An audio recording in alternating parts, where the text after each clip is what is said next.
Today, we are going to talk about the Jerubbaal inscription that was just recently found, what it means, and what it does not mean.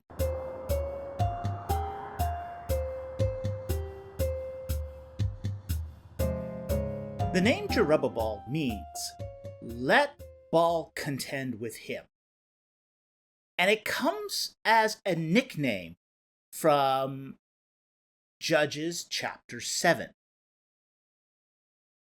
And Judges chapter 7 identifies Jerubbaal as being the judge Gideon.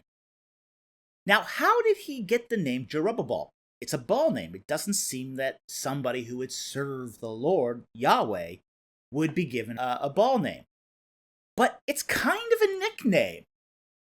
And how he gets this is when he's living at Ophrah, he tears down an altar of Baal.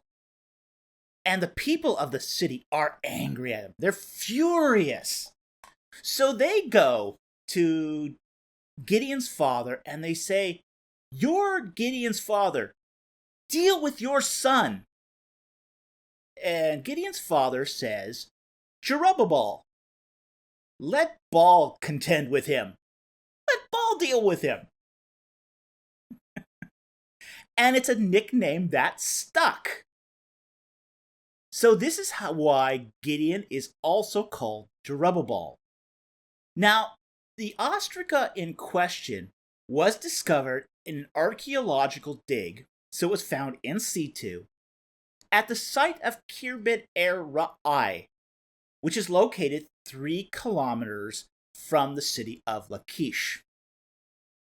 And based upon ceramic typology, comparative epigraphy, and radiocarbon, the ostrich dates to around 1100 BC. So this places this ostrich right around the time of the Judges.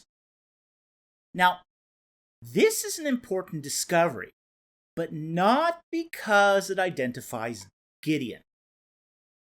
Even though we have the name Jerubbaal, we don't actually know if this is the same Jerubbaal that is the judge Gideon. It could be another Jerubbaal. It's entirely possible. Although it's in my estimation, because Jerubbaal is a little bit of a nickname, for me it seems a little unlikely that it's another Jerubbaal, but it's always possible. So we can't say that this ostrich is proof of the existence of Gideon. But it does tell us something that I think is potentially even more important. Now, critical scholars have suggested that the Book of Judges wasn't written until around 550 BC. That is after the Israelites went into exile in Babylon. So, most critical scholars view the Book of Judges as a post-exilic book. And what critical scholars want to say is that the name Jerubbaal was part of a 550-year-old memory from 1100 BC, an imperfect memory of Baal names that was combined with fictitious Yahweh names to sort of invent the Book of Judges at the time of the Babylonian exile. So according to critical scholars, the Book of Judges contains fictitious Yahweh names and the imperfect recollection of Baal names. Now, for me, this strikes as a very sort of convoluted way to try to justify a theory that proposes a late-date writing of the Book of Judges. Now, even if this ostrich isn't proof of the judge Gideon, it does show us that the name Jerubbaal was extant at the time of the Judges. So, this sort of raises an awkward question for critical scholars. Is the imperfect recollection of Baal names really imperfect?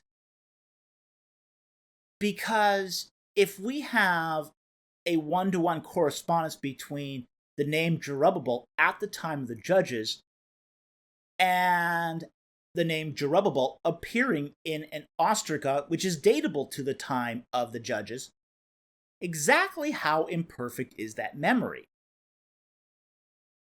But it also raises the question of, why do we need such a convoluted hypothesis to justify this? This finding suggests that what we have in the case of Jerubbaal is not, say, a memorial text, a text that was passed down through oral tradition and then recorded in Babylon, but a simpler solution to this could be that this is actually the faithful record of what took place in the 12th century BC. Essentially, a simpler solution to this is not that the Israelites maintained a perfect memory of things that happened 550 years earlier, but that they wrote it down. Because writing is the ultimate memory device. In essence, you don't have to keep a 550-year-old memory if you write things down. Anyway, I hope you enjoyed this video.